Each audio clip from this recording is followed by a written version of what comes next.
When we talk about Philippine history, colonization and resistance often forms the central themes of discussion. We refer to the heroism of Filipinos in numerous revolts and revolutionary events that led to the country being free. However, it is rare that we talk about those who, from the beginning, were able to resist colonization in the first place. Groups of people who retained their customs and traditions. It is ironic that our numerous indigenous groups, heroic in their own right, remain marginalized, oppressed, and powerless in a society that celebrates freedom and independence. In the final episode of Contested Philippine Histories, we ask, how were indigenous peoples marginalized throughout history? Hi, I am Lee Candelaria. I am Vec Alporja. I am Aaron Maliari. And this is Podcast, Conversations on Philippine History, Politics, and Society.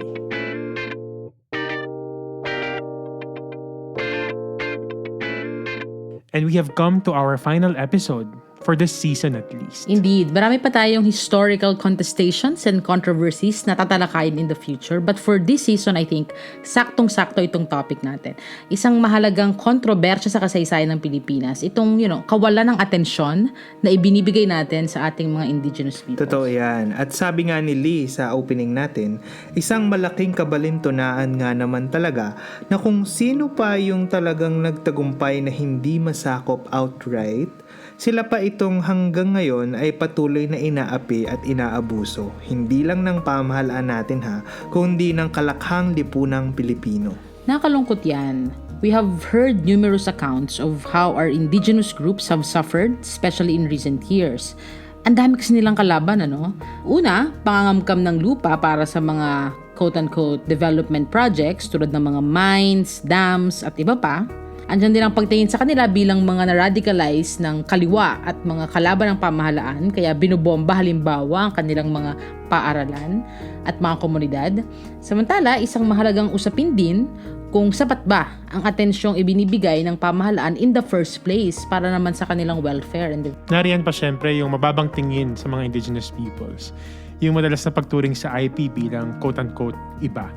Halimbawa nito yung sa mga textbook natin kung saan sa isip ng kabataan binubuo na ang stereotype ng indigenous peoples bilang backward, barbaric, uncivilized. Talagang nakakalungkot. Siguro isa na ring magandang opportunity itong episode natin to clarify some of the issues that IPs have faced throughout time. Simulan natin sa tanong na sino nga ba ang indigenous people? Well, we can say we are all indigenous to the Philippines in some way or another. But when we talk of IPs, we refer to the numerous upland and lowland ethno-linguistic groups who have not been absorbed by centuries of Spanish and US colonization in the Philippines. Kaya naman retain nila ang ilan sa kanilang mga kaugalian at tradisyon. And there are several reasons why they were not colonized. Maaaring dahil sa kanilang lokasyon, usually inaccessible, lalo na sa uplands tulad ng Cordillera. But more than geography, I think it's the desire to remain free from colonizers and remain in their ancestral lands that pushed them to resist. And to some extent, the colonizers were also discouraged to come into contact with them. Many of these indigenous groups have garnered quite a reputation with their fighting skills and traditions. Halimbawa, yung headhunting sa norte, at yung fierce warrior traditions ng mga Moro tulad ng tinatawag ng mga Espanyol na juramentado. Tama, pero hindi lang sa kanilang mga fighting customs and traditions. The Spanish generally saw the indigenous peoples as quote-unquote uncivilized. So, si Francisco Colin, isang Spanish historian, noted that these people were uncivilized, that they had more languages as almost every river has its own languages. And because of this multiplicity of languages, they quote-unquote lacked civilization and communication. So Colin also noted that these groups had nothing written about their customs and traditions. Instead, they passed them down from one generation to another through songs that they retain in their memory. Sa isa namang dokumento noong 1618, isinalarawan ng mga Negrilos o Negritos mula sa Luzon bilang brutal and averse to civilization. Sabi pa, and I quote, "They often cut off the heads of their own fathers and brothers as a pastime." Unquote. intense, no? So, ang tingin nila sa mga ganon, trip-trip lang. Actually, paano yun, no? Hindi naubos yung mga nagritos nun kung nagpugutan sila ng ulo kasi trip-trip lang nila. Anyway, the IPs were not interested with converting to Christianity and moved to the more interior of the mountainous areas para lumayo palalo mula sa mga Espanyol. The Spaniards, on the other hand, didn't think it was worth it to seek them out and resettle them through reducción. So when the United States entered the scene, they were somehow more interested with the IPs. They called the IPs non-Christian tribes or NCTs. And in a 1918 census, the NCTs totaled around 500,000 out of the 10.5 million inhabitants of the country. The largest of the NCTs were the Moros of Mindanao and Sulu, and the upland settlements in the Mountain Province and Nueva Vizcaya in Luzon. Ito yung imahe ng Pilipino na ginamit ng mga Amerikano to showcase in the United States para sabihin na, these are the Filipinos. Look how backward and uncivilized they are. They need us to help them. Kaya rin tinawag tayong Little Brown Brothers. In fact, one prominent US zoologist, Dean Worcester, posed together with the IPs for photos.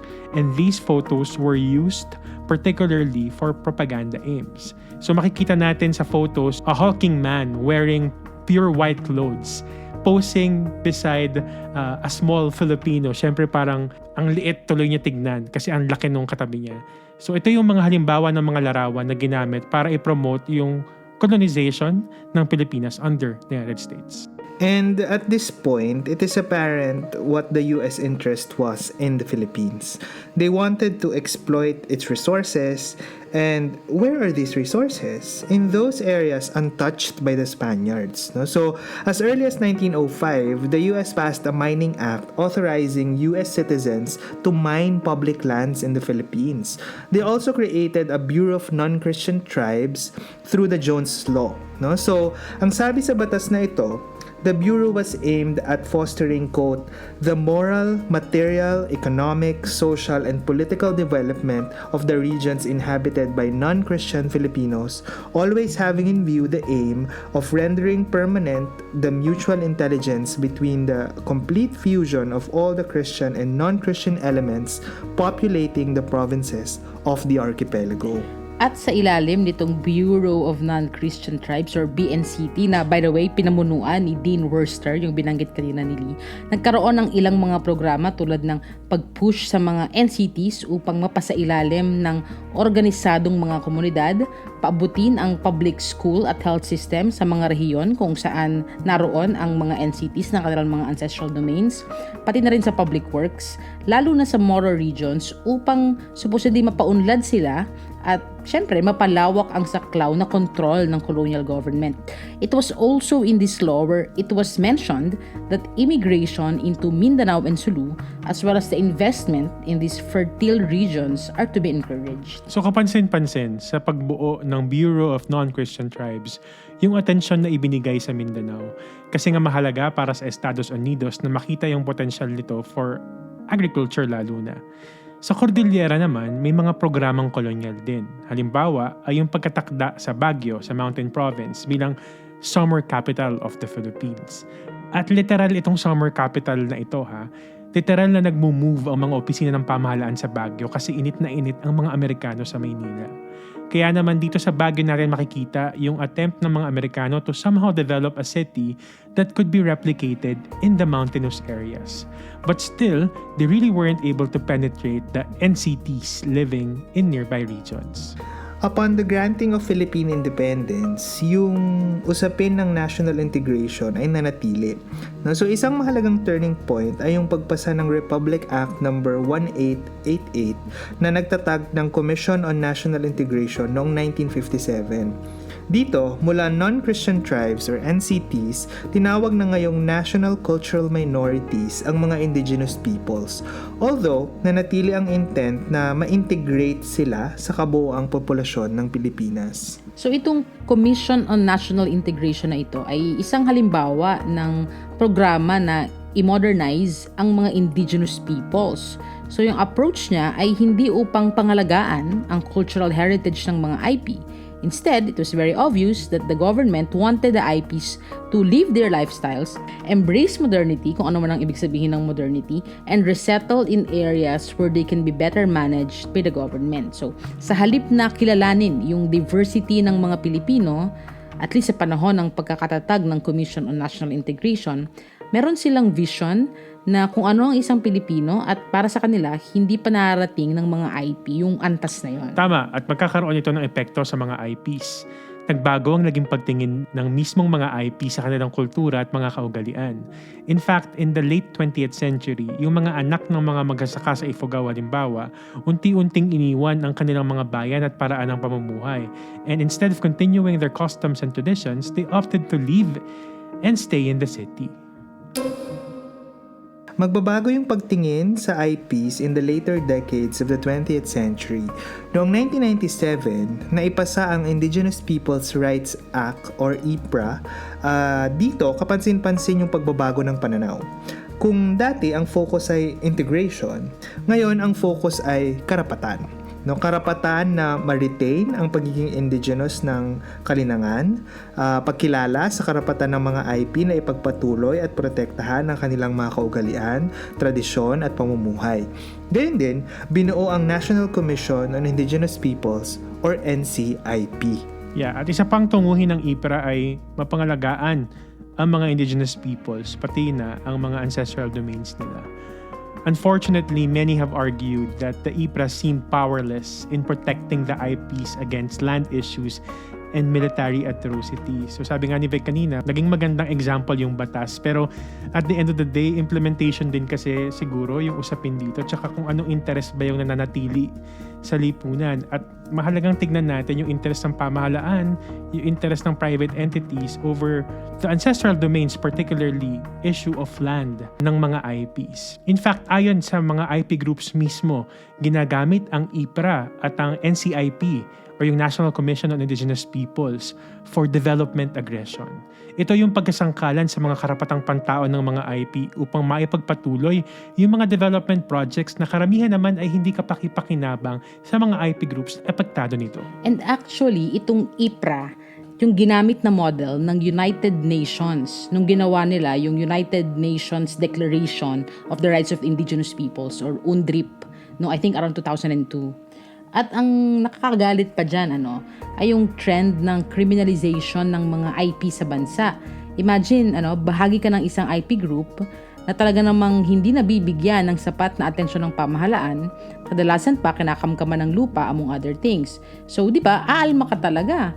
So, kapag umalma ka, itatag ka namang terorista. Naghihirap ka na nga, humihingi ka ng tulong, tapos papatayin ka pa. Napakasaklap talaga. Or halimbawa, yung nagtayo kayo ng eskwelahan para mabigyan ng edukasyon ng mga IPs, tulad na lang ng mga lumad bakwit schools. Tapos, yung presidente mismo, sasabihin na bobombahin yung paaralan na yan kasi tinuturuan lumaban ng mga kabataan laban sa gobyerno. Diba? Anong insecurity ba nitong militar at ng pamahalaan at ganito ang tingin nila sa mga IPs? Especially in the time of Duterte, we have seen numerous legal arrests of IPs. Although I'd say, hindi lang naman si Duterte ito, even other administrations before him. Ang pagkakaiba lang, under Duterte, it somehow is state policy. The way the IPs have been caught in the crossfire between the military and the quote-unquote insurgency movements against the government. Sabi nga ni Aaron, matinding insecurity nga talaga kasi aware din siguro ang pamahalaan sa ginagawa nitong panggigipit sa mga IPs. Nakakalungkot na nagpapatuloy itong mga pag-atake sa IP rights sa panahon na nananatiling mababa ang pagtingin sa indigenous peoples. Ang hirap lang sikmurain na 21st century na tayo, hindi pa rin talaga tayo aware sa cultural diversity ng ating bansa. Kahit sa akademya, kadalasan ginagawang laboratory ang indigenous peoples para sa mga pag-aaral sa kanilang kultura. Tapos hindi naman babalik sa komunidad para ipaunawa sa mga IPs yung impact ng research sa kanila. Yan yung tinatawag din na research fatigue. O isang halimbawa pa ay kung paanong tayong mga hindi IP, ginagawa nating aesthetic ang indigenous people's culture without really understanding and appreciating what these cultural elements mean. Baka dapat siguro kahit sa antas na to maging careful at sensitive tayo kasi akala natin nagiging inclusive tayo but in many ways we don't really highlight the diversity. But instead, we emphasize how different they are from the rest of the population. And I think mahalaga rin na sa individual level, i-champion natin ang panawagan na itigil ang pangdudusta, pang-aapi, pang-aabuso at pandarahas sa indigenous people's rights, diba? So, we must condemn the development aggression of government and private entities. Halimbawa, makibahagi tayo sa pag-promote ng indigenous culture and traditions at marami pang iba. At sana dumating yung panahon na sa halip na iba yung tingin natin sa mga IP, ay ma-realize natin na pinapayaman nila ang kulturang Pilipino. The only way we can imagine what we could have been if colonization did not happen is to look at how the indigenous peoples have survived until the present, which I think makes being a Filipino more special in the present. And that's about it for this episode and this series, Contested Philippine History. So sana nag-enjoy kayo dito sa season na to. Tama, and don't worry because we will be back with our 4th and final season for 2021. Abangan niyo yan very, very soon. For now, please like, follow, and subscribe to our social media pages. We are on Facebook, Twitter, Instagram, and on YouTube, we are Podcast TV. And as always, you can find podcasts in all its seasons and episodes on Spotify, Apple Podcasts, Google Podcasts, or anywhere you get your usual podcast fix. You can also visit our website, www.podcast.org, for other resources on Philippine history, politics, and society. Hanggang sa susunod na season, thank you for listening and as always, have a good day!